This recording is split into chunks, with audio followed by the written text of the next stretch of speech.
Up next on The Bottom Line, county officials say they are going after manufacturers they say played a big role in the opioid epidemic here. Broken families, broken lives. We are living this reality each and every day. Delegate Sheila Hixson reflects on her 40-plus years in Maryland politics as she makes plans to retire. You know, and you know you've helped somebody, and you think, that's good. And we'll talk to a county teacher who has become a hero to hundreds of students. The night before a snowstorm is the most fun. Sometimes there'll be 200 tweets coming from my account, and I get 10,000 notifications on those nights, just because people are excited about the snow days. Looks like 2.5 inches.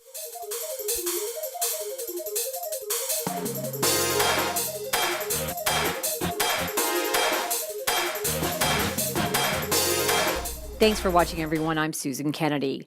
Montgomery County has joined a list of cities and jurisdictions across the country to file a lawsuit against manufacturers and distributors of opioids. The goal? To hold these companies accountable for this epidemic that has plagued this nation. Death, addiction, broken families, broken lives. We are living this reality each and every day. County Executive Ike Leggett announced that the law firm Robbins, Geller, Rudman, and Dowd We are honored to be selected by Montgomery County. has been hired to represent the county in a lawsuit against several drug companies that manufacture and distribute highly addictive opioid painkillers. County Council President Hans Remer says the council is fully behind this move. Last year, in 2016, there were 102 overdose deaths in Montgomery County, the majority due to prescription opioids. As the county executive said, there are, broken families, broken lives, and no accountability.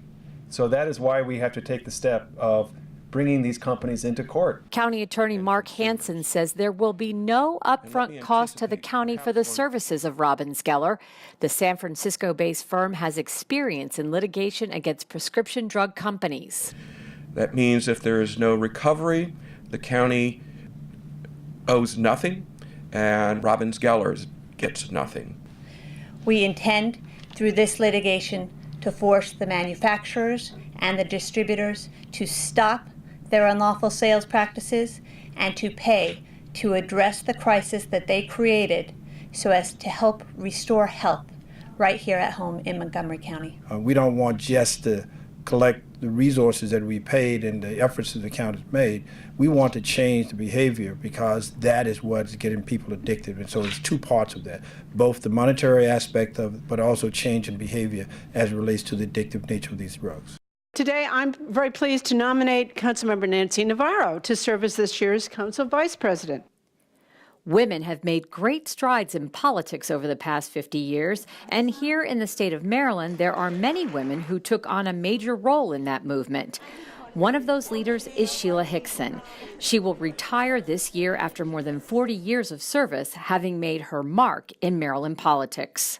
So politics, I was very immersed in, Sheila Hixson has been around politics for most of her life. We'd like to see more of this funding come back to the states for social and physical infrastructure. She got her start back in the 1960s working as an aide for the Democratic Central Committee in Washington, D.C. Back then, she was also active in Montgomery County politics and was elected to the County Democratic Central Committee. During her tenure there, a vacancy came up, and Democratic leaders asked Sheila Hixson, a divorced mother of 4. So how old were you there? Do you remember? I forgot. 30-something, If she would step in. I said, I'll do it. I'll finish the 2-year term, and then, then whoever wants to run for the seat can run. This one looks like it's probably, about 15 years later? Yeah. Maybe 15 years later. When those 2 years were up in 1976, Hixson decided she'd run for another term, and the rest is history. Serving with honor for 10 terms for the people of Maryland. For more than 40 years, this Silver Spring resident has served the residents of Maryland and Montgomery County. And at 84 years old, she is the longest-serving woman in the Maryland General Assembly. And of course, tonight, for me, Late last year, in front of a crowd of colleagues, friends, and family, she announced this session would be her last. that I will not be running for office the next term. Hixson is small in stature, but don't let that fool you. She has been a trailblazer for women in Annapolis. Sheila was progressive before progressive was cool. In 1993, she was appointed chair of the Ways and Means Committee, making her the highest-ranking woman delegate in the General Assembly. A tough job where she'll tell you she wasn't looking to make friends. We do taxes, education, all the big stuff comes through that committee. It was really exciting. You know, every tax I vote for in Montgomery County doesn't mean everybody loves me. But from the leadership standpoint, they know they can count on me. But also, by those kind of votes, Montgomery County gets their share. You know, it's a I don't want to say it's a game, but it's a two-way street. Hixson has enjoyed numerous achievements while in office.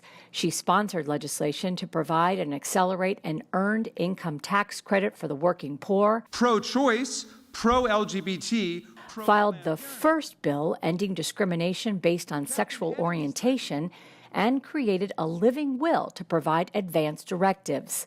She has been big on health issues and played a role in passing tobacco tax legislation for the state of Maryland. My mother was a huge smoker, 5 packages of Camels a day, guys. I grew up with that. My family, my father smoked, sent to the store to buy cigarettes, this kind of thing. I think that did it, you know, just sort of like, this is too much. When Sheila Hixson joined the General Assembly, there were just a handful of women legislators, and she said most of the men didn't give them the time of day. But when she took on the task of getting private restrooms for the women in the delegation, her male colleagues began to take notice. So we had the potty parity bill. And they fought it, you know what I mean? And you're saying, really? We're not asking to come into your restroom. It was insane, okay? But we got restrooms for women. Now, how's that? You were in the minority there. That must have been tough. That had to have been tough. Well, it was, but it was a different time, different guys, a different kind of legislature. We were like pets, you know, like, oh, isn't it nice? Can I get you a chair? On a subcommittee, guys, be 1 woman and maybe 10 guys. Nowadays, they don't hold up my chair. They don't call on me with my... And you look spectacular. However, with those successes came hard times as well. Hixson was diagnosed with cancer in 1983, and she lost her 2 sons while she was in office. I had 4 children. Both my boys died. Todd was the United States Marine Corps, military intelligence, and he was, he had demons I don't know about, right? And he committed suicide. Andy was out in California and working in the movie industry, a little more of a free spirit, that kind of stuff, and he died of AIDS. Sheila Hixson will leave Annapolis having mentored many of the people she served with, including current council members Tom Hucker and Craig Rice. She really instilled in me a great work ethic, but also a commitment to our community, understanding that people are first, and how best to serve our community should be first and foremost for anybody who's in political office. Sheila feels like home cooking, like somewhere you go to talk to somebody who's both important and agrees with you. And her advice to those looking for it? Simple. Be nice. If you're nasty about it, you don't win a lot of the friends. Do you know what I mean? You might win that situation. You might get that spot on that committee because you hollered enough to make everybody scream. You won't get much else because everything in politics is team playing. It really is. It's a give and take, and some days you win, some days you lose. What will you miss the most? With the people that I represent, coming to my office, having them come down and problem solving, you know, that if I can, and the longer I'm in, more likely I'm able to help you than when I was first there because I didn't know how to do it, you know, so I had to learn along with everybody else. But the problem solving, you know, just, and you know you've helped somebody and you think, that's good. But as she winds down her lawmaking days, Hixson says she will take a look at the bills she proposed over the years that didn't pass and possibly give them one last shot. Not that I'm taking it personally, but I am going to look at it and see if there's some that in '76 Was it good for the state? Would it be good today? You know, just so I'm going to do a little historical moments. During the winter, many Montgomery County Public School students go to bed with visions of blizzards in their heads. And over the last 7 years, those students have put their trust in a county PE teacher who's got their backs. When Alex Saronis was growing up as a student in Montgomery County Public Schools, he loved snow days. I love snow. I love snow. I've loved it as a kid. And, you know, being in Montgomery County, we always had snow days. So I've loved tracking them. All right, squads, please. Take a seat in your squads. Saronis is a PE instructor at North Bethesda Middle School. Make the circles bigger. And a pretty popular teacher at that. Not just because he's a great instructor. Is it going to snow this weekend? It might. Check the website later. But for his ability to let students know whether or not school will be delayed or called off because of snow. Does it look like we're going to have another snowstorm like 2 years ago? I don't know. It might happen. It might not. It started with my health classroom, and I'd have a bulletin board where I'd predict snow days, and at the end of the day, I would reveal what my prediction was. So they told me, you have to make a blog, and I did. Made a little blog, and then it was out. Nobody knew who it was at first. Teachers said, you hear about that Moco Snow guy? And I kind of went with that. So for a couple of years, nobody knew who I was. Then I got on Twitter, and it kind of blew up from there. Ready, go! Saronis tracks forecasts from different models. I can work around the cone. Television stations and websites to make his predictions, and he keeps with the education theme in delivering his forecast. What is this pencil thing that you do? Anytime there's snow coming, I use a pencil prediction system, and it's one pencil would be 25% chance of a delay, 2 pencils 50% chance of a delay. Then we get to the 3 pencils, we're starting to talk about a day off, 50% chance of a day off, 75% chance of a day off, and then 5 pencils is the ultimate rating that everyone wants to see, and that almost guarantees a day off, but I always remind everyone to always prepare for a full day of school no matter what the prediction is. Forget the Weather Channel. More than 15,000 people follow Saronis on his Moco Snow Twitter page. Sure. I just got an update for how many downloads we've had today. So it's just notifications from the day, and I usually check them at lunch. And these are all from the last 45 minutes to an hour. And there are close to 30,000 followers of his Moco Snow blog. In early December, he launched his Moco Snow app, which was designed for him by a former Montgomery County school student. The app had thousands of downloads within the first few days. Mr. Saronis, has the app already come out? Yeah. What the app brings is it lets people see an exact percentage. So rather than the pencil system, I give an exact percentage in a pencil. So I keep the pencil theme, but you'll see an exact percentage rather than the pencil system that's going to still be on the website. Here in treacherous conditions in Gaithersburg. Just kidding, I'm out here. Saronis makes it clear his predictions are in no way official. Looks like 2.5 inches. But he tells us he has a 96% accuracy rate, which is primarily based on the safety of students. His followers include parents and teachers. So, Mr. Saronis, what next time do you think it's going to snow? We might see some flakes for the first time this weekend.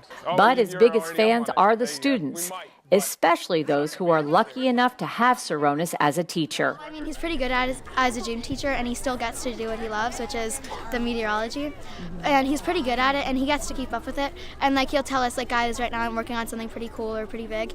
And so it's pretty interesting just getting him to see him every day in real life and getting to see like his outside of school life. Do you check him before you check the weatherman, or how does it work? I check Moco Snow first, and I think it's pretty cool because our teacher, he made the app, and we get firsthand view of what's going on with it. His research is pretty spot on, but I've never seen him get it wrong before, but even if he did, we'd still love him because he's the best teacher. It's fun. It's fun the night before a snowstorm is the most fun.